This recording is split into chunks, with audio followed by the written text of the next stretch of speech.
L'école des métiers du cinéma et de l'animation, l'EMCA, est une école de la Chambre de commerce et d'industrie de la Charente, soutenue par le pôle image Magélis, et qui a 22 ans déjà d'activité au cœur du pôle image, avec un environnement très favorable pour l'enseignement et la pédagogie, des contacts avec les plus de 30 studios autour on va dire, quelques kilomètres carrés et plus de 1000 emplois dans le domaine du cinéma et de l'animation. Alors sa particularité, c'est une école qui est donc sur un format de cursus pédagogique Bac+3, Bac+5, Bachelor of Arts, Master of Arts, mais généraliste. L'ensemble des métiers sont enseignés à l'école des métiers du cinéma et de l'animation, de l'écriture, le storyboard, le scénario bien sûr avant et l'animatique, et les réalisations qui se font en animation 2D, en animation 3D, aussi en stop motion, et puis avec les hybridations de prise de vue réelle et d'animation. C'est la demande aujourd'hui du secteur, c'est une demande qui est internationale, les débouchés sont extrêmement dynamiques par rapport en fait au positionnement français du cinéma d'animation, et l'école joue un rôle très particulier par rapport à cette spécificité d'être généraliste du secteur. Nous allons vous présenter la stop motion, qui est un enseignement que tous les étudiants font, mais avec un parcours spécifique que nous avons développé en plus à l'EMCA, pour ceux qui le souhaitent sur le volontariat, un parcours spécialisé qui est dirigé et encadré par Anne-Lise Scoler, réalisatrice justement en stop motion. Je m'appelle Anne-Lise Scoler, je suis réalisatrice de films en stop motion comme Bonjour le monde et le prochain projet sur lequel je suis en train de travailler. J'ai travaillé aussi comme directrice artistique, par exemple sur les films de Michel Oslo, comme Kirikou et la sorcière, ou Azur et Esmar, ou avec Luc Jacquet. J'encadre cette formation de stop motion à l'EMCA, et c'est vraiment réjouissant d'aider les élèves de 3e année à réaliser un petit court-métrage d'animation en stop motion. Ce qu'il y a de merveilleux dans cette formation et qui m'a tout de suite enthousiasmée aussi, c'est la qualité des élèves qu'on a ici, les élèves de l'EMCA qui ont tous été choisis un peu pour leur orientation vers le film d'auteur. Ce sont tous des artistes.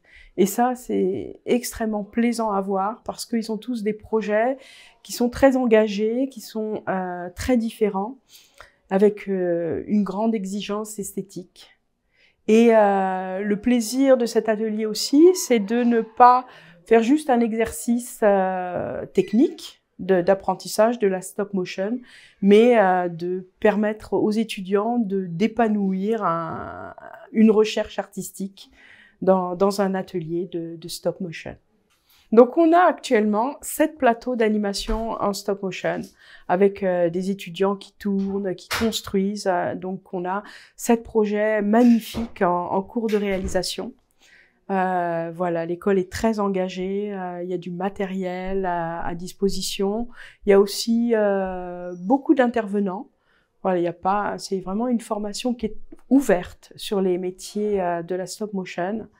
Et c'est très important que les étudiants puissent croiser vraiment différents intervenants parce qu'il n'y a pas qu'une façon de faire de la stop motion. Quand on discute entre nous, les professionnels, on voit bien qu'on a plein de façons différentes de faire les choses. Il y a des gens qui ont une façon plus industrielle de penser les projets et d'autres beaucoup plus artisanales.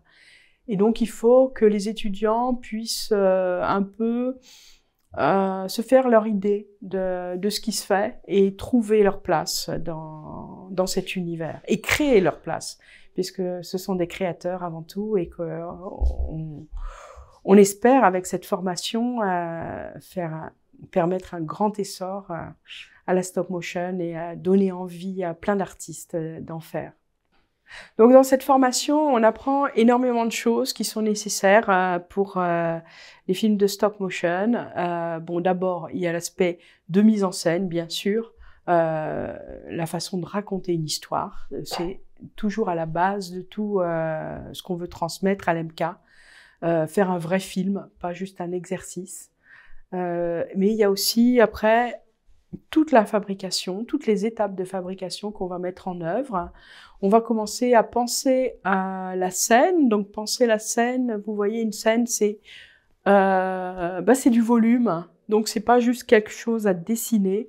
Il faut penser un décor, des personnages, penser quelle taille on va faire les personnages par rapport au décor. Et après, il va falloir les construire. Alors, ce qui est étonnant quand on voit une marionnette d'animation, c'est que c'est tout raide, parce qu'il faut apprendre à faire une marionnette qui puisse tenir debout, qui puisse rester immobile pendant des heures. Et c'est très exigeant, parce que cette marionnette, non seulement elle doit rester raide, mais elle doit pouvoir bouger. Et bouger de façon très fluide et nous faire croire que ça bouge tout seul et que c'est vivant, alors qu'on va l'animer image par image. La formation de stop motion, ça fait appel à beaucoup de savoir-faire, beaucoup de métiers d'art qu'on va apprendre. On va donc transmettre à nos étudiants les bases de ces savoir-faire, comme la soudure, la confection de vêtements, par exemple. Il faut comprendre comment, pour une marionnette de cette taille, on va fabriquer un pantalon, un chemisier. Voilà, il y a aussi des connaissances d'anatomie, comment un corps bouge, pour comment on va fabriquer notre marionnette pour avoir des mouvements qui soient expressifs, savoir où est-ce qu'on place les articulations des marionnettes. On va fabriquer le décor. Alors, il y a plein d'impératifs pour le décor. Faire en sorte que tout aussi en animation reste figé. En fait, quand on pense à animation, on pense à mouvement. On se dit, on va faire des marionnettes qui bougent. Mais il faut aussi, savoir déterminer qu'est-ce qui va bouger dans une scène et qu'est-ce qui va rester immobile. Et ce qui doit rester immobile doit rester immobile. Et c'est pas si simple. La formation, elle se déroule en premier temps par la conception du film. Donc conception du scénario, écriture, et tournage d'un animatique avec des morceaux de carton directement en volume pour bien comprendre dans quel espace on va travailler. Là, on n'est plus à dessiner sur du papier ou à pianoter sur l'ordinateur, on est dans le concret, des bouts de carton, une telle surface, une surface précise à animer. Une fois qu'on a fait ça, on va déterminer la taille des marionnettes qu'on va utiliser et qui vont être intégrées à ces décors. Et donc, on a une partie qui va être consacrée à la fabrication des marionnettes, donc la fabrication des armatures qu'on va souder ou fabriquer en aluminium torsadé comme ça. Et après, on va donc élaborer la marionnette. C'est très très technique. Par exemple, on va décider des fois, par exemple, de faire des mains, des accessoires qu'on va remplacer directement sur la marionnette. Voilà, cette tête, elle peut s'enlever. On peut la remplacer par une tête qui aura une autre expression. C'est plein de choses comme ça qu'on va fabriquer un peu sur mesure d'après la lecture du scénario. Une fois qu'on a fabriqué les marionnettes, on va les habiller aussi, faire la confection des costumes, en apprenant à faire un patron de vêtements, apprenant à coudre les bases de la couture. Après cet atelier de fabrication de marionnettes, on va passer à l'atelier fabrication de décors, où on va utiliser des gros outils, les gros outils de fabrication, de menuiserie. On va découper des planches, on va les assembler, on va les visser, les fixer. On va faire en sorte aussi de voir quelle partie du décor bouge, quelle partie du décor s'enlève, quelle partie du décor se transforme. Une fois qu'on a fabriqué le gros œuvre, on passe aux finitions, la peinture, la texture des murs de chaque objet, la patine aussi pour montrer le vécu des objets, du temps qui a passé dans un décor. À partir de ce moment-là, on a tout fabriqué. Et c'est là où le film va commencer à apparaître. On va commencer à mettre en scène tout ça. Et là, on a un atelier d'éclairage avec un chef opérateur qui vient et qui va montrer aux étudiants, qui va leur apprendre les bases de l'éclairage d'une scène et qui va aussi accompagner chaque projet toujours sur mesure, d'après les envies des étudiants et adapté aux projets qu'ils ont développés. Voilà, il faut leur apprendre à éclairer, positionner les éclairages, choisir le type d'éclairage qu'on met, comment on le met, est-ce que l'éclairage change dans le film, donc prévoir tous les éclairages à voir. Une fois que cette partie d'éclairage est faite, on va commencer l'animation. Donc les étudiants vont avoir d'abord un petit atelier pour prendre en main leurs marionnettes et expérimenter un peu, tester toutes les difficultés du film qu'ils ont pensé, pour que quand ils se mettent en route, ils soient en confiance. Donc à partir d'un moment, les étudiants se lancent et ils commencent leur tournage. Et là, ils ont un autre intervenant en animation qui va les accompagner sur ce début du tournage. Voilà, en fait, on a 3 intervenants différents pour l'animation.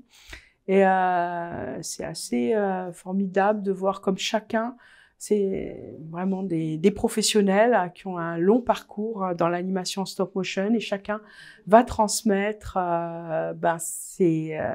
toute son expérience, ses conseils. Voilà.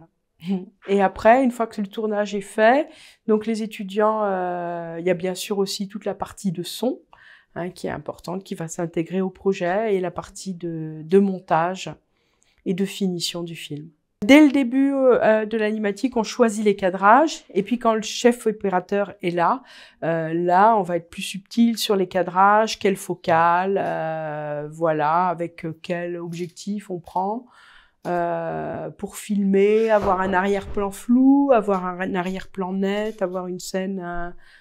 tout ça, c'est des choix artistiques à chaque fois, et en même temps qui s'appuient sur énormément de techniques. En post-production, on va avoir souvent à effacer les armatures, voilà, les pieds. Vous voyez sur cette scène, par exemple, le personnage est tenu par un pied articulé qui s'appelle un rig. Et donc, quand il va se déplacer, quand on filme, on a ce rig qui est apparent. Et bien sûr, en post-production, il va falloir l'effacer image par image. Donc ça fait partie des choses qu'on refait en post-production. Il y a souvent aussi un petit étalonnage, bien vérifier que les couleurs du film sont bien stables entre un plan et un autre. Bon voilà, c'est encore un nouveau métier à maîtriser dans cette formation.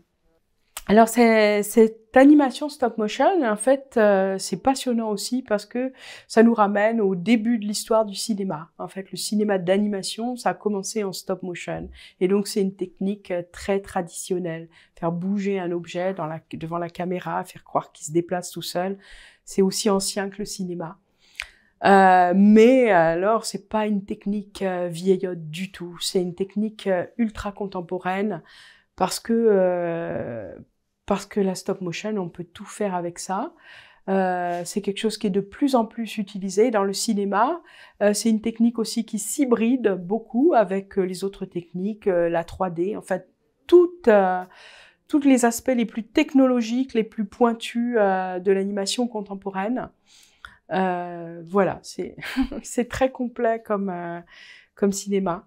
Et ce qu'on a vraiment envie avec cette formation, c'est de générer des vocations, qu'il y ait de plus en plus de réalisateurs qui fassent des films en stop, qui pensent à la stop motion parce que c'est pertinent avec leur projet. Et donc on est de plus en plus de films magnifiques en stop motion qui se créent. Et voilà, et des réalisateurs heureux. À l'EMCA, à Angoulême, on veut générer des vocations de cinéma en stop motion. Donc si ça vous intéresse, venez nous rejoindre.